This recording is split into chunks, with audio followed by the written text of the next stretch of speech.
인사드리겠습니다. 신짜오. 어제 베트남 학생을 이제 처음 만났잖아요. 그래 처음 만났는데 제가 이제 미리 공부를 해갖고 갔어요. 처음 만났는데 베트남 말로 인사를 하니까 엄청 좋아해요. 동질감이 생기는 거잖아요. 제가 몇 개 단어를 이제 인사법을 배워갖고 갔는데 그게 좀 필요할 거예요. 만나면은 베트남 학생 만나면 이거 인사말을 기억했다가 인사를 하면은 더 좋아해요. 창세기 12장 1절 말씀 보겠습니다.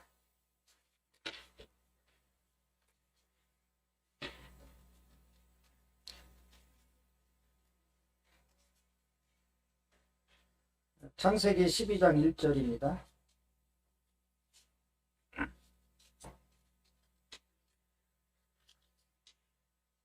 1절 읽어드리겠습니다. 여호와께서 아브라함에게 이르시되 너는 너의 고향과 친척과 아버지의 집을 떠나 내가 네게 보여줄 땅으로 가라. 1절 말씀 갖고 교제를 하겠습니다. 지난달에 제가 이제 히브리라는 주제로 제목을 갖고 교제를 했습니다. 히브리라는 뜻은 강을 건너온 자. 그래서 구원의 강, 우상의 강, 소망의 강. 그래서 오늘은 소망의 강, 우상의 강, 구원의 강, 이거와 연관돼서 말씀 교제하고자 합니다. 그래서 오늘의 제목은 기천입니다. 기천. 기농이 아니고 기천. 돌아갈 길 하늘천. 강을 세 개를 건넜을 때 자연적으로 우리는 기천을 하게 됩니다. 하늘로 돌아가게 되는 것이죠. 모든 인생의 결론은 돌아가는 거예요. 돌아가는. 그래서 믿지 않는 사람들도 죽으면은 돌아가셨다. 이렇게 얘기를 하잖아요. 그래서 돌아갈 곳이 있다는 것이죠. 그래서 여기 계신 성도님들은 우리는 기천, 하늘로 돌아가는 곳이 분명하게 정해져 있다는 것을 기억해 주시기 바랍니다. 오늘 본문에서 아브라함은 이 고향, 친척, 아버지 집을 떠나야지만 하나님이 지시하고 보여줄 땅으로 갈 수 있다는 거죠. 여기를 떠나지 않고는 하나님이 지시하고 보여줄 땅으로 갈 수 없다는 것이죠. 그러면 역으로 우리가 귀천하기 위해서는 이 아브라함이 떠났던 고향, 친척, 아버지 집을 떠나야 된다는 것이죠. 죽음은 떠남입니다. 떠남. 이 땅에서의 떠남, 사랑하는 가족과의 떠남, 또 세상에서 명예와 모든 지식에서 떠남. 죽음은 바로 떠남입니다. 그래서 이 떠남은 또 새로운 곳을 추구하는 거죠. 새로운 곳으로 간다는 의미가 있잖아요. 그죠? 그래서 우리는 분명히 그 인생의 종말을 알고 있잖아요. 어디로 돌아갈 것인가, 어디로 떠날 것인가 분명히 답이 있잖아요. 근데 세상의 많은 인생들은 그 답을 모르고 떠나는 거예요. 그 답을 모르고 그냥 돌아가는 거예요. 그래서 우리가 얼마나 하나님의 은혜를 받은 인생인가를 이러한 교제를 통해서 우리가 기억하기를 바랍니다. 지금 세상은 점점 그 지구가 낡아지고 사람이 살 수 없는 공간으로 변해가고 있어요. 전쟁이라든지 기후변화라든지 식량 문제라든지 에너지 문제로 아우성치고 있어요. 근데 사람들은 언젠간 좋아지겠지, 앞으로는 좋아지겠지, 이러한 생각을 갖고 있는 것이죠. 제가 2년 전에 강단에서 2050 거주불능 지구라는 책을 소개를 해드렸어요. 지금 그 세상은 지금 그 책자 내용대로 진행되어져 가고 있습니다. 국제 곡물 가격은 계속 오르죠. 기후변화로 우리나라 평균 강수량의 3분의 1밖에 비가 오지 않아요. 그리고 중국에서는 하루에 590mm 비가 와갖고 세계 최대의 댐 첨사댐인가 이게 무너질 위기에 있어요. 반대편에 미국 서부 지역에는 극심한 가뭄으로 난리예요. 우리는 현재 먹을 거 있고 더울 때 에어컨 틀고 추울 때 온풍기 틀고 하니까 이상 뭐 아무 이상 없는 이러한 인생을 살아가고 있지만 우리가 보이지 않는 세계상의 모든 변화되는 부분에 보면은 두려움이 점점 밀려오고 있어요. 위기가 점점 밀려오고 있어요. 오늘 아침에 기름을 넣으려고 이제 그러니까 너무 비싼 거 2055. 뭐 다른 건 아끼지 않는데 기름값을 왜 이렇게 10원, 20원 따지는지 모르겠어요. 그래서 오늘은 여기서 넣지 말고 다른 데 가서 넣자. 이런 심리가 사람들이 발동이 되는 거예요. 이러한 시대에 아브라함에게 참 육신의 그 고향, 친척, 아버지 집을 집은 어떤 의미이며 하나님께서 왜 거기를 떠나라고 했는지 4100년, 그러니까 아브라함의 시대에서 지금 우리가 사는 시대 4100년이 지금 흘러왔어요. 이러한 시점에 우리에게 주는 영적 교훈은 무엇인지 이것을 교제하고자 합니다. 첫 번째, 고향을 떠나라고 해서 고향을. 제가 저번 달에 말씀드렸지만은 창세기 11장 28절에 보면은 아브라함의 고향은 갈대 우르입니다. 갈대 우르. 여기는 그 유브라데스 강과 티그리스 강이 만나는 하류 지역. 그래서 메소포타미아 문명이 발생했고 문명이 굉장히 발달된 것입니다. 에덴 동산으로 추측하는 지역과 굉장히 가까운 지역에 있습니다. 단일 지역으로는 석유 매장량이 최고 많은 매장이 되어 있어요. 이 지역이 지금 이라크 지역입니다. 그래서 오래전에 미국과 이라크가 걸프 전쟁이라는 이름으로 전쟁을 했어요. 그거는 에너지 전쟁입니다. 그 지역을 뺏어보려고. 그러면 석유 매장이 많다는 것은 수천 년 전에 많은 동식물이 살았다는 증거예요. 그러면은 그 지금 석유 매장이 많은 곳은 과거에 엄청나게 사람이 살기 좋았다는 것을 증명하는 거예요. 그러한 고향이에요. 이 아브라함이 살던 고향은 굉장히 좋은 아주 최적지, 문명이 발달하기 좋은 세상에서 최고의 그 문명이 있는 그 지역인데 하나님은 거기를 떠나라고 하는 것입니다.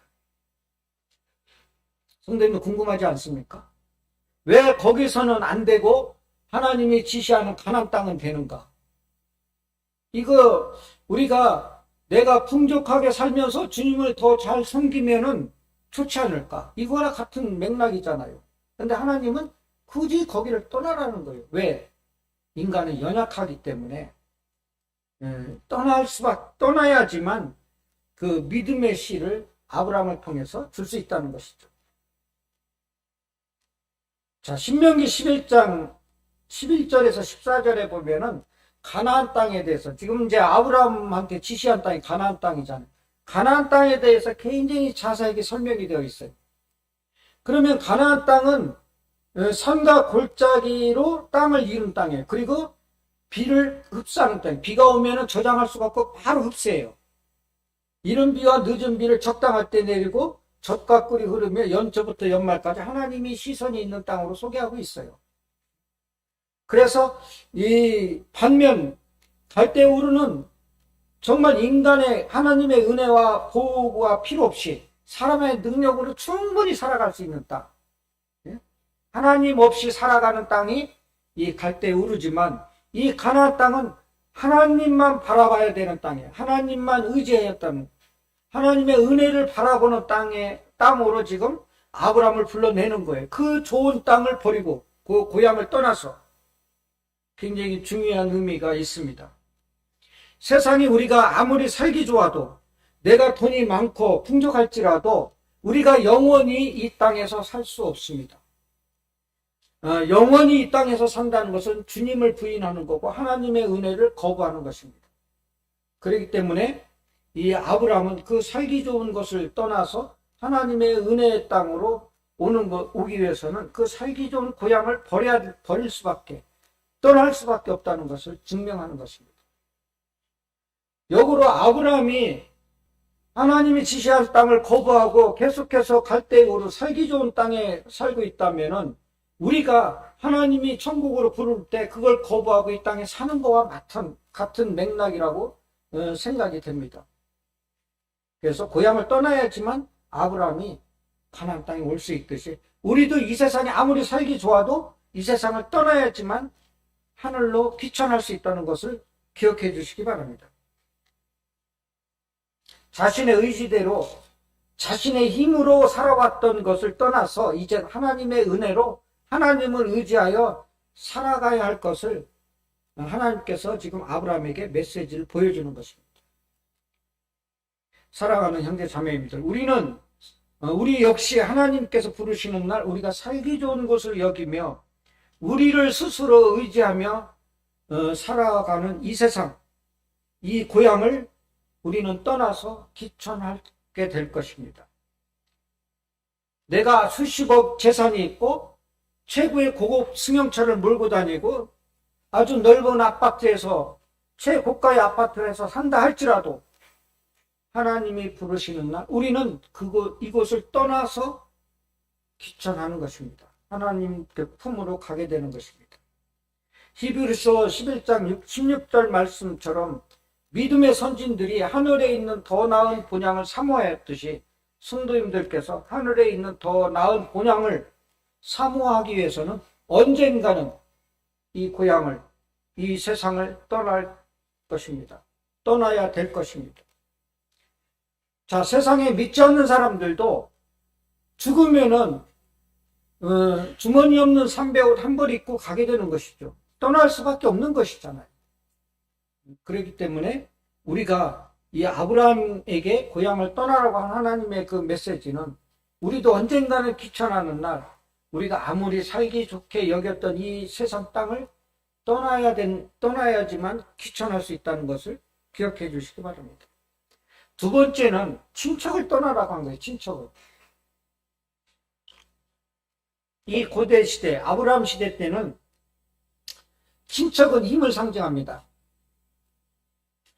그 이유는 친척의 수가 많으면은 생업에 도움이 되잖아요. 목축업을 하는데도 친척이 있으면 그게 숫자가 되잖아요. 그리고 그 당시는 전쟁이 일어나면 족장 단위로 군사를 편성해요. 족장 위주로.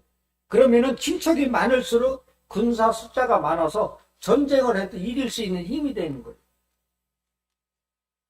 그런데 하나님께서는 아브라함에게 친척을 떠날 것을 말씀하고 계셔요. 친척을 떠나라. 이 얘기는 세상에 어떠한 힘을, 세상에 어떠한 것도 의지하지 말고 하나님만 의지하라는 거예요. 역으로 지금 아브라함의 지금 현재 힘은 친척이에요. 친척. 친척이 많을수록 전쟁에서 이길 수도 있고 친척이 많을수록 목축업에 먹고 사는 문제 해결할 수 있고 그것이 바로 힘이에요. 그런데 그 세상에서 힘을 떠나라는 거예요. 지금 하나님. 아브라함에게. 왜? 아브라함이 친척을 떠나서 내가 지시할 땅에 오면은 하나님께서 내가 너의 힘이 되어주겠다라는 그런 메시지인 거예요. 세상에 많은 사람들은 돈의 힘을 의지하고 살아가잖아요. 그죠? 돈의 힘은 어떠한 문제도 해결할 수 있어요. 어떠한 문제도. 세계는 지금 군사 논리보다 우월한 게 경제 논리예요. 경제 논리로 상대 국가를 억압하고 있어요. 이럴 때 성도님들께 또 이 세상 살아가면서 정말 무엇을 의지하며 무엇을 기대어 살아가고 있습니까? 우리에게 주어진 세상이라는 공간은 무의식 중에 돈을 의지하게 살아갈 수밖에 없어요. 구원받은 성도라 할지라도 내가 의식하든 무의식하든 돈을 의지할 수밖에 없어요. 돈을 의지하다 보면은 하나님을 멀리할 수밖에 없다는 것을 우리가 기억해 주시기를 바랍니다. 지금 아브라함은 정말 살기 좋은 공간에서 친척을 의지하며 살아갈 수 있는 좋은, 세상적으로 좋은 환경이지만 하나님은 거기를 떠나라는 것이죠. 친척을 떠나라는 것이죠. 세상의 힘을 의지하지 말고 앞으로는 나의 힘을 의지하고 살아라. 이거를 지금 메시지를 아브라함에게 하는 것입니다. 성도님들께서 지금 세상에 어떠한 것을 의지하고 살아가고 있습니까? 그 의지하는 것이 있다면은 귀천하는 날 미련 없이 우리는 내려놓게 될 것입니다. 다윗은 시편 18편 32편에서 하나님이 힘으로 내게 띠를 띄우시며 내 길을 완전케 하시며라는 그런 고백을 했습니다. 성도님들께서 이런 믿음으로 살아가시길 바랍니다. 지금은 생존 경쟁 시대에 상대적 논리로 지금 몰입하고 살아가고 있어요.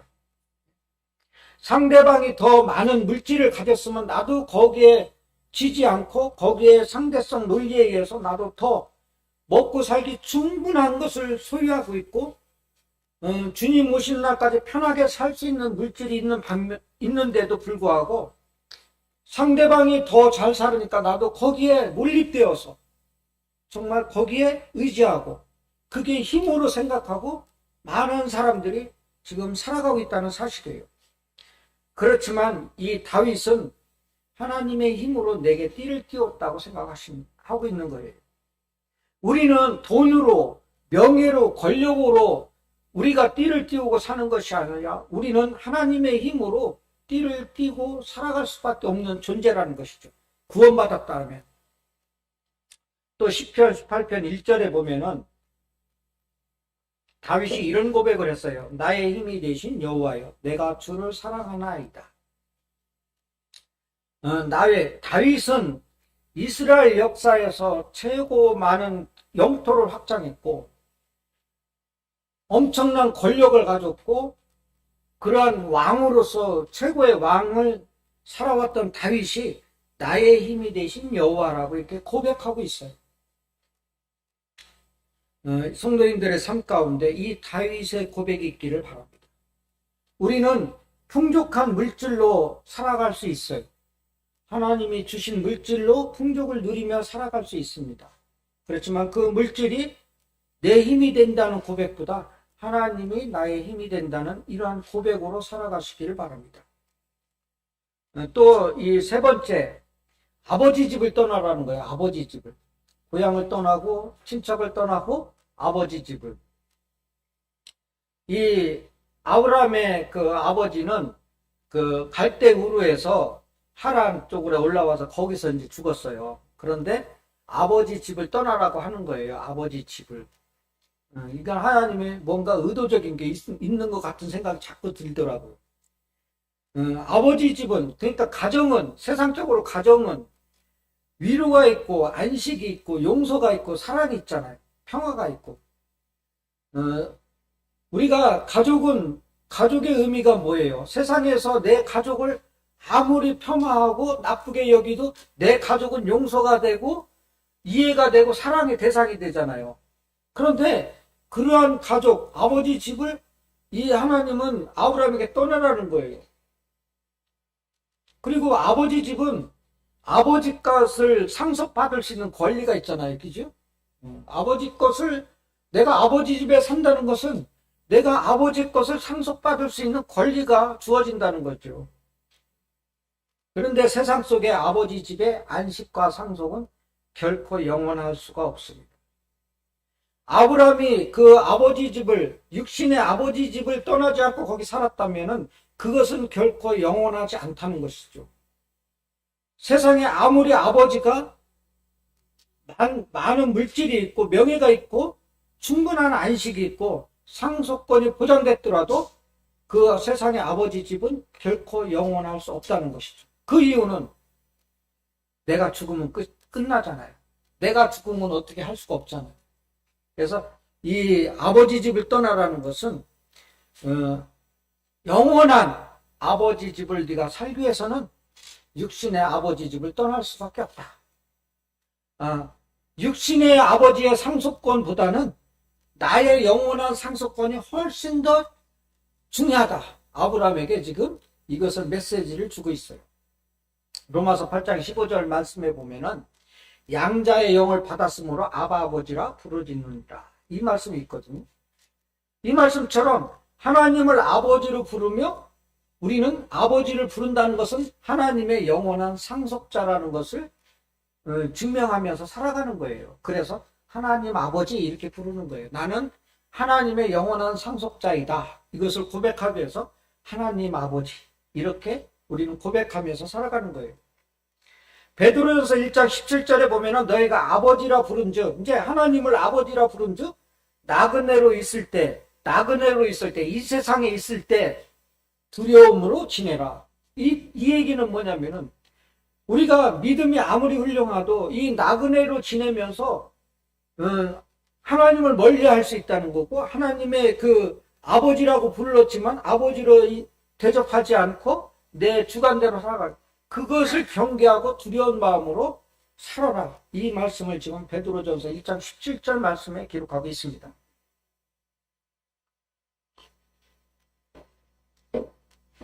하나님께서 아브라함에게 아버지 집을 떠나라 하면 하나님께서 아브라함을 자신의 영원한 상속자로 삼으시려는 그런 목적이 있기 때문에 그렇게 떠나라고 하신 것입니다. 아브라함은 지금 하나님의 아버지 집에서 영원한 안식과 영광을 누리고 있을 것입니다. 왜? 육신의 아버지 집을 떠났기 때문에 가능한 것입니다. 우리도 귀천하기 위해서는 육신의 아버지 집을 언젠가는 떠날 것입니다. 자, 믿지 않는 사람이다 할지라도 죽으면 육신의 아버지 집을 떠나잖아요. 근데 우리는 보장이 되어 있잖아요. 영원한 아버지 집이 보장이 되어 있다는 것이죠. 얼마나 즐겁게 떠날 수 있습니까? 얼마나 기꺼이 떠날 수 있습니까? 네. 세상 사람들은 미련 때문에 떠나는 걸 두려워하잖아요. 우리는 얼마나 기쁘게 신나게 떠날 수 있습니까? 그것이 구원받은 사람과 구원받지 않는 사람의 큰 차이점입니다.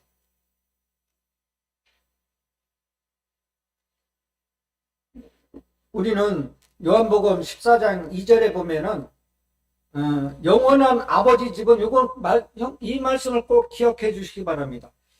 영원한 아버지 집은 요한복음 14장 2절에 이렇게 돼 있어요. 하나님이 계신 천국. 그래서 우리는 영원한 아버지 집은 하나님이 계신 천국, 하늘나라. 분명하게 말씀으로 규정하고 있습니다. 사랑하는 성도님들께서 귀천하기 위해서는 아브라함처럼 세상의 아버지 집을 떠날 수밖에 없습니다. 여기 계신 성도님들의 영원한 집은 육신의 아버지 집이 아니라 천국에 있음을 기억하시기를 바랍니다. 그래서 지금까지 아브라함이 하나님의 말씀에 따라 하나님이 지시하는 땅으로 가기 위해서 육신의 고향, 친척, 아버지 집 떠남을 교제했습니다. 이 세상의 문명이 아무리 발전해도 우리는 주님이 부르실 때 떠나야 할 것입니다. 그래서 이 세상 삶은 나그네의 삶입니다. 이 세상의 물질, 명예, 지식, 철학을 의지하고 살아간다 할지라도 주님이 부르실 때 우리는 손을 털고 떠나야 할 것입니다. 천상병 시인이 있어요. 그 사람 죽었는데 제가 존경하는 시인 중에 한 사람. 그 사람도 똑같은 귀천이라는 제목으로 시를 썼어요. 그분이 시에서 어떤 표현을 했냐면 인생은 소풍 나왔다가 집으로 돌아가는 것이다. 그러니까 소풍이다. 인생은 소풍이다. 이 얘기예요. 네. 아이들이 소풍 갔을 때 해가 지면 이제 돌아오고 또 놀러 나갔다가 이 해가 지면 이렇게 돌아오잖아요. 그래서 인생은 내가 비록 이렇게 나그네 쪽으로 이 세상에 와서 살지만 주님이 부르실 때 우리는 돌아가는, 그러니까 이 땅에 사는 공간은 우리가 소풍 나와서 사는 것 뿐이다. 이 얘기예요. 우리는 어떠한 인생의 과정에서 영원한 본향에 갈 수 있을 것입니다. 어떠한 인생이라 할지라도 하나님을 아버지라고 부르는 은혜 입은 성도의 모습은 위대하고 정말 대단한 것입니다. 갈 곳이 있다는 것이, 그것을 알고 있다는 것. 사랑하는 형제 자매님들, 사람의 육신은 창세기 3장 19절에 보면은 흙으로 돌아간대. 육신은 흙으로. 그래서 사람은 죽으면 흙에 묻는 거예요. 흙으로 돌아가는 거예요. 제가 또 언젠가 말씀드렸지만은 우리 선산이 그 대청댐 수물돼서 묘를 옮기는데 오래된 묘는 흙밖에 없더라고요. 흙밖에 없어요. 다 썩어서 흙밖에 없더라고요. 백몇십 년 됐던 간에 어떻게 됐던 간에 분명한 것은 육체는 흙으로 돌아간다는 거예요. 흙으로. 이 얘기는 이 육신은 썩을 수밖에 없다는 것이죠. 죽으면 영과 분리잖아요. 육신은 흙으로 돌아가는데 영은 어디로 돌아가는지 많은 사람들이 모르고 살아간다는 것이죠. 생명의 무게가 아무리 무겁다 할지라도, 생명의 무게를 아무리 귀하게 여길지라도 흙으로 돌아간다는 사실이에요. 시편 103편 14절 15절 말씀에 보면 사람의 육체는 흙먼지에 불과하다, 이렇게 기록했어요. 흙먼지에 불과하다.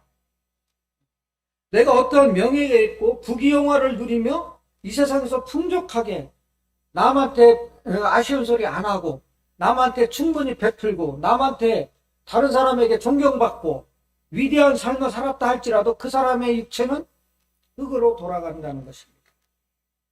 이거는 분명한 것입니다. 냉정하게 더 말씀드릴까요? 내가 죽으면 내 육체는 언젠가는 썩어서 흙먼지가 돼서 내가 살던 언덕에 바람 불 때 흙먼지가 돼서 돌아올 것입니다. 내 육체는 언젠가는 썩어서 내가 살던 창틀에 쌓이는 먼지에 불과할 거라는 생각이 듭니다. 이 육체는. 세상 사람들은 이 썩어질 육체를 위해서 아우성이잖아요. 그죠? 이 육체의 그 행복을 위해서 난리잖아요. 이처럼 인생은 먼지 같은데 무슨 배짱으로, 어떤 논리로, 어떤 철학으로 예수 그리스도를 멀리하는지 저는 이해가 되지 않습니다. 제 육신의 형도 복음을 전하면서 이런 부분에 화가 나는 거예요. 이 성경에 인생의 답이 있는데 무슨 배짱으로, 무슨 논리로, 무슨 철학으로 이 복음을 거부하고 하나님 은혜 받기를 싫어하고 예수 그리스도를 믿는 것을 멀리하고, 이해가 되지 않는 거예요. 저도 돌아본 거예요. 처음에는 믿지 않는 것에 굉장히 강경했어요. 하지만 저는 이 성경을 처음부터 끝까지 한번 읽어나 보자. 그러면서 이 성경 속에서 인생의 답을 찾았고, 나보다 더 훨씬 위대한 사람들이 이 성경을 인정하고 예수 그리스도를 믿음으로 인해서 하나님을 그 은혜를 받는 이러한 모습을 확인했을 때 믿을 수밖에 없다는 사실입니다. 이것은 전적으로 하나님의 은혜입니다.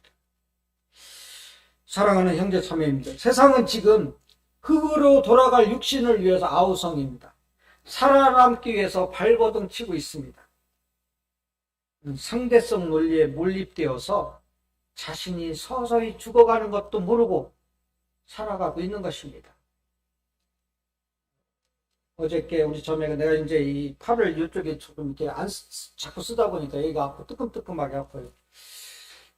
이 말씀을 준비하면서 가서 물리치료라도 받아 그러는데, 이 말씀을 준비하면서 이거 죽으면 이게 흙먼지가 될 건데, 근데 또 사는 동안 또 아프니까, 예? 그것도 멀리 한다는 것도 우스운 얘기잖아요. 그죠?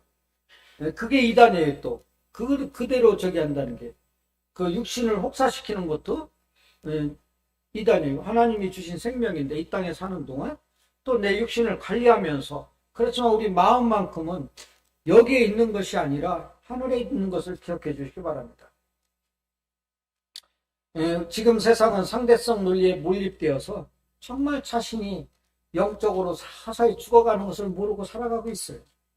성도님들께서 교회 섬김, 성도사랑, 말씀 사모에 갈급함을 잃어버리지 않기를 바랍니다. 세상이 풍족할수록 우리의 영적인 믿음이 무뎌져 가기가 십상이거든요. 우리는 연약해서 거기에 몰입되거든요. 그런데 내가 먹기 살기 편하고 세상이 풍족할수록 우리는 교회 섬김과 성도 사랑과 말씀 사모에 갈급함을 놓치지 않기를 바랍니다. 저도 세상 사는 것에 더 갈급하게 살고 있지 않는가, 이런 생각이 있어요. 근데 우리는 세상의 끝이 아니라 우리의 끝은 저 천국에 있기 때문에 정말 교회 섬김, 성도 사랑, 말씀 사모에 갈급함을 좀 놓치지 않고 살았으면 좋겠어요. 어제 이경로 형제님의 사회 보면서 어제 그 풍경을 얘기했는데, 관건은 그렇잖아요. 우리가 그 마가복음 2장에서 중풍병자를 주님이 고쳐 주실 때 중풍병자를 데리고 온 그 사람들의 믿음을 보고 낫게 해줬잖아요.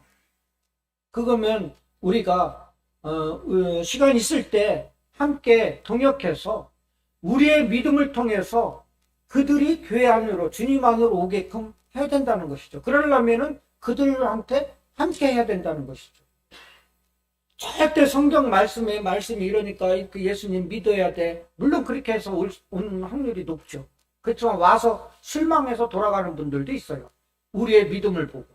그런데 그런 말씀을 몰랐다 할지라도 우리가 그들과 함께해서 우리의 모습에서 주님의 모습을 발견했을 때 이거는 우리 교회로 인도되기가 쉽다는 것이죠. 그래서 함께 해야 된다는 것이죠. 함께 해야 된다. 그래서 성도님들이 우리가 풍족하게 살 때 정말 교회 섬김과 성도 사랑, 말씀 사모의 갈급함을 함께 동반하시기를 바랍니다. 우리가 기천하는 날, 우리가 주님이 부르시는 날, 우리가 세상의 고통과 고난, 부귀영화, 생존 경쟁의 상처, 모든 것을 털고 하나님이 계신 천국으로 가게 될 것입니다.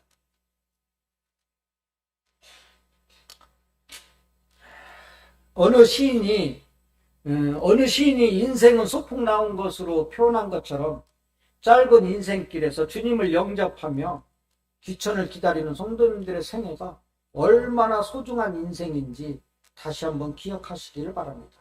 우리 스스로는 잘 몰라요. 네?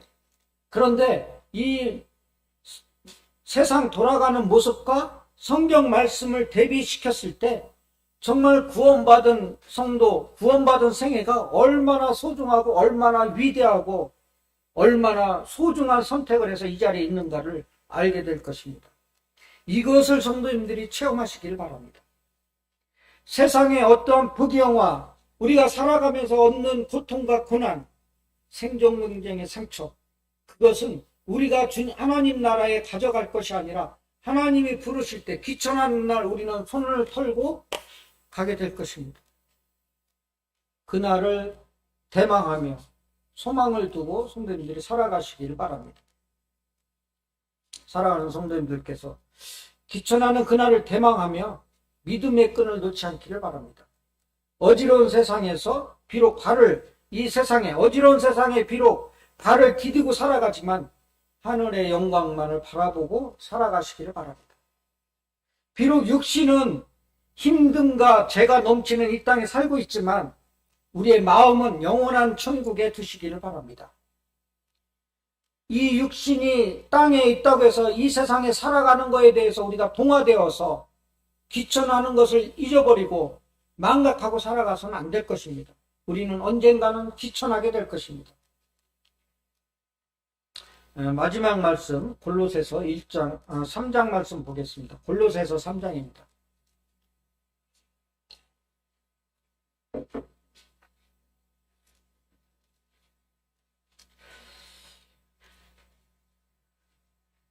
골로새서 3장 1절부터 4절까지 한번 읽어볼까요? 326페이지, 신약의 326페이지. 제가 읽어드리겠습니다. 그러므로 너희가 그리스도와 함께 다시 살리심을 받았으면 위의 것을 찾으라. 거기는 그리스도께서 하나님 우편에 앉아 계시느니라. 위의 것을 생각하고 땅의 것을 생각하지 말라. 이는 너희가 죽었고 너희 생명이 그리스도와 함께 하나님 안에 감추어졌음이라. 우리 생명이신 그리스도께서 나타나실 그때에 너희도 그와 함께 영광 중에 나타나리라. 위의 것을 생각하지 말고 땅의 것을 생각하는 거예요. 근데 우리는 지금 땅에 살아가고 있잖아요. 땅에 살아가고 있는데 땅의 것에 집착하지. 이거 좀 바꿔서 우리가 생각할 문제예요. 땅의 것에 집착하지 말고 위의 것, 하나님 것을 집착하면서 살아가기를 바랍니다. 땅의 것을 집착하다 보면은 나도 모르게, 나도 무뎌져서 정말 나의 믿음이 희미해진다는 사실이에요. 희미해진다는 사실이에요. 우리가 어떻게 얻은 믿음이에요? 그죠? 세상의 많은 것을 포기하고 세상의 고난과 고통을 감수하고 세상의 어떠한 것도 내가 손해볼 각오로 주님 안에서 지금 이 자리에서 주님께 예배드리고 말씀 교제하고 성도 사랑을 나누고 있잖아요. 이게 어떻게 얻은 건데? 이것을 우리가 쉽게 생각할 수 없잖아요. 이것을 우리가 쉽게 놓을 수는 없잖아요. 그래서 세상을 살아가면서 우리가 하늘에 귀천하는 것에 집착하면서 하나님의 은혜를 기억하면서 하나님 하늘나라를 집착하는 그런 삶을 살아가시기를 바랍니다. 세상 것에 집착하면 우리 영적으로 병들게 됩니다. 세상 것에 집착하는 것에 대해서 자기가 세상 것에 집착하는 것 자체도 모르고 거기에 빠져드는 거죠. 세상은 그렇게 돼 있어요. 그래서 영적으로 병들게 됩니다. 영적으로 병들게 되면은 우리의 귀한 구원이, 우리의 귀한 구원 간정이 점점 희미해지고 멀어지는 것입니다. 그래서 우리의 구원은 결코 쉽게 값어치 없게 구원받은 것이 아닙니다. 우리의 모든 생명이, 우리 생활이 정말 세상 것에 희생된, 주님이 십자가에 희생된 것처럼 구원받은 성도의 길에도 세상적으로 희생될 수밖에 없다는 사실을 인식해야 됩니다. 희생 없이 우리가 주님의 은혜를 기억하며 살아갈 수 없다는 거죠. 손해 많이. 지금 이 시간에도 우리가 나가서 우리 업장 문 열고 영업하면 단돈 얼마라도 벌 수 있잖아요. 이 작은 희생부터 시작이 되는 거죠. 그래서 위의 것을 항상 생각하는 성도님들이 되시기 바랍니다. 오래간만에 찬송가 하나를 소개를 해드리겠습니다. 존슨 오트먼이라는 사람이 1898년 42세에 이 찬송가 시를 썼습니다. 이분은 신앙이 아주 훌륭한 부모님 밑에서 이렇게 태어났어요. 그리고선 이제 부모님 밑에서 태어나면서 이 사람의 직업이 보험 설계사 15년 동안 했어요. 그래서 보험 설계사 15년 동안 하면서 굉장히 성공적인, 사업적으로 성공했지만 그 마음적, 영적으로는 피폐했어. 왜? 자기가 이뤄놓은 것을 지켜야 되고 또 그 보험 설계사라는 게 굉장히 스트레스가 많잖아요. 많은 상태에서 자꾸 점점 소망을 잃어버린 거예요. 그래갖고 어느 날 이제 하늘을 쳐다보면서 이 찬송가를, 가사를 쓰게 된 거예요. 그래서 성도님들께서 참 귀천을 갈망하며 또 오트먼의 이 심정으로 우리가 세상 것에 아무리 많은 것을 이루어놨다 할지라도 우리가 하늘나라 귀천을 소망할 때 이 시를 이 오트먼이 썼듯이 오트먼의 그 심정으로 이 찬송가를 부르시기를 바랍니다. 새 찬송가 491장입니다. 491장 새 찬송가.